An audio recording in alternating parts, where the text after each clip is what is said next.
Quality over quantity, right? When it comes to food, both are important. You can eat all the healthy food in the world, but if you eat too much of it, it is still bad. So, let's find out some rules of thumb. There are many different diets, all of them claim to be the best. Personally, I'm of the thought that how bigger the difference is with your previous diet, how bigger the results will be, good or bad, at least in the short term. If you want to achieve something in the long term, you will have to pay attention to balance.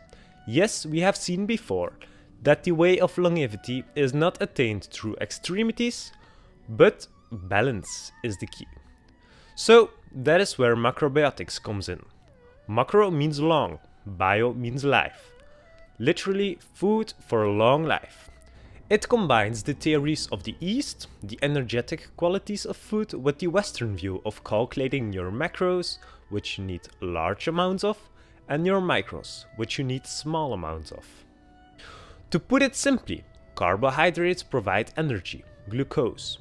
If you don't use that energy, it is stored for later use, which leads to weight gain. Protein have lots of different functions, but for now it is enough to know that your body needs protein for growth and maintenance of tissue, muscles for example. Healthy fats also have plenty of functions. The main ones are storing energy, insulation, protecting your vital organs, keeping your cholesterol and blood pressure under control, and help your body absorb vital nutrients. All of these nutrients can be used as energy, what you need according to the West. This depends on your daily life. Ratios can vary. Somebody who does physical labor, or for example a marathon runner, needs lots of carbohydrates. A bodybuilder needs more protein to repair his muscle, while the Inuit eat fatty whale meat to protect them against the cold. This translates itself into RDA, Recommended Dietary Allowance, the daily dietary intake level of a nutrient considered sufficient by Food and Nutrition Board of the Institute of Medicine to meet the requirements of 79.5% of healthy individuals in each life stage and sex group. No system is perfect, right? RDA tells us that the most adults should target their diets to comprise of 45 to 65% of carbohydrates, 10 to 35% of protein, and 20 to 35% of fats. If you are trying to lose weight, these numbers should be adjusted to 10 to 30% of carbohydrates, 40 to 50% of protein, and 30 to 40% of fats. So this leads us to this, the food pyramid. Grains are the base, they contain a lot of carbohydrates.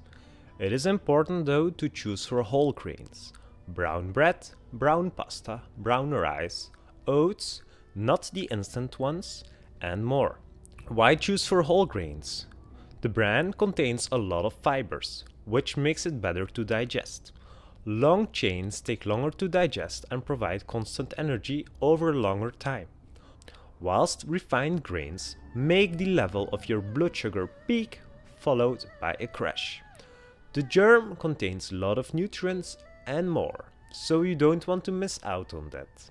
Fruits and vegetables are a good source of vitamins and minerals, which are good for, well, everything.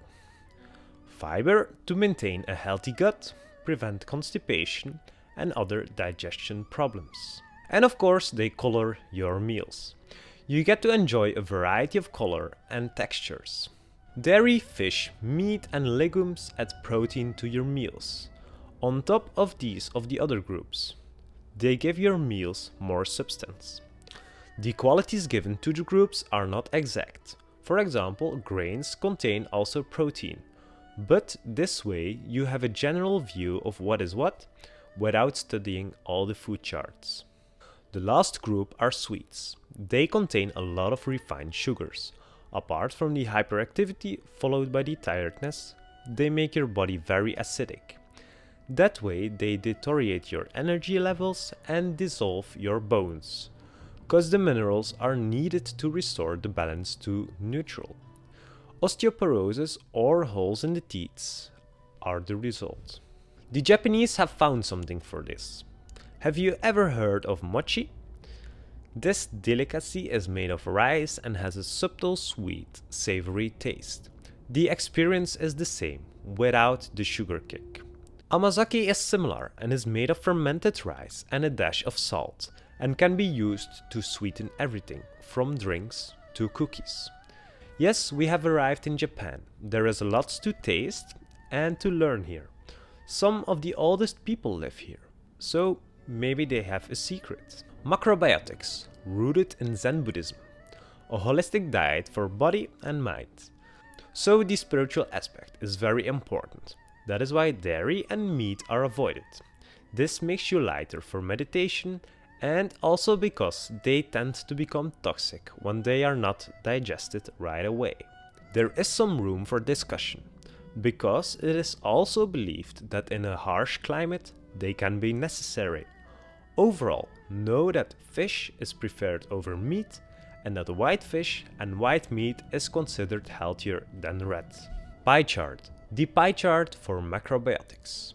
We see a lot of similarities with the Western food pyramid. Whole grains still make up the biggest part, 40 to 60%, dependent on how active of a person you are. Brown rice is one of the backbones of macrobiotics. But other grains are also used. They are preferred about pasta and bread, as unprocessed as possible. Another similarity are the vegetables, 25 to 35%, but now they are a little bit more specific. Just like in the Chinese kitchen, vegetables are warm prepared to make them easier to digest. But they also include a small part of raw vegetables. Fermented vegetables are also included. They are very beneficial for your gut bacteria. Soups, 5 to 10%.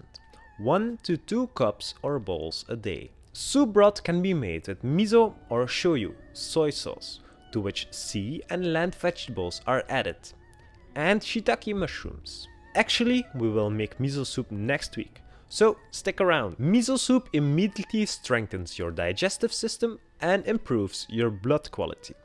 Other benefits are creating healthy bacteria and enzymes in your gut, strengthens your immune system, great probiotic food, alkalizing, and improves circulation. Other kinds of soups can also be served from time to time. The last group, legumes and sea vegetables. If you don't eat meat or fish, you will have to get your protein from somewhere. Recommended for daily use are aduki beans, chickpeas, lentils, and black soybeans, the fermented ones. Other kinds of beans may be used 2 to 3 times a month.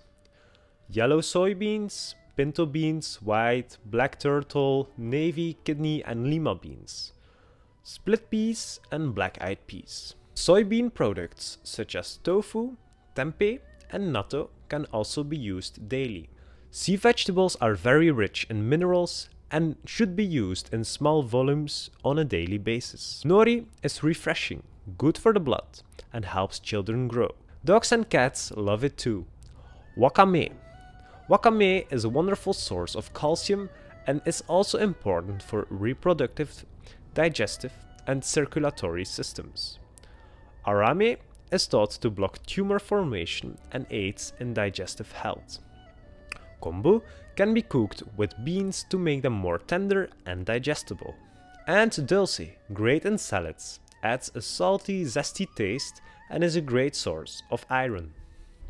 Apart from this, there are also supplementary foods for those in good health.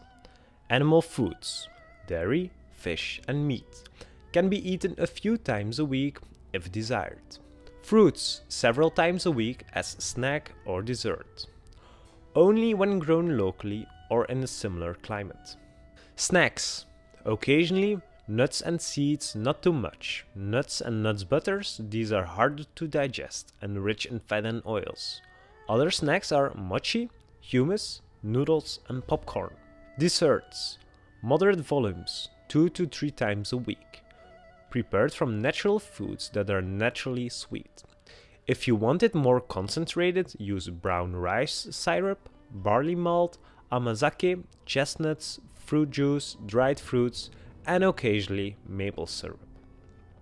As a rule, avoid sugar, high fructose corn syrup, chocolate, stevia, agave syrup, and other concentrated artificial sweeteners. And what should you drink? Kukicha is a tea made of roasted tea twigs and is a good daily drinker. It contains a lot of antioxidants with almost no thein. Concerning water, spring or well water is the best. Avoid tap water, ice cold drinks, carbonated water, sweetened soft drinks, and hard liquor. As a rule, avoid commercialized soy milk, rice milk, and similar products. These are highly processed and are high in sodium. There are lots of things that you should eat or drink and that you shouldn't. I know it's a lot. If you want to dive deeper into macrobiotics, I highly recommend the book of Macrobiotics by Michio Kushi. If not, no problem, it is not a necessity. Eventually, I believe that you will have to find your own diet anyway. That is also why I show different perceptions on food. I believe they all contain a portion of the truth, and the sizing depends on you. Next up is a short video in which I will give 15 tips to eat macrobiotic, and next week we're gonna make miso soup. Finally, after all those videos of talking, real food will be more than welcome. I'm looking forward to it. See you next week.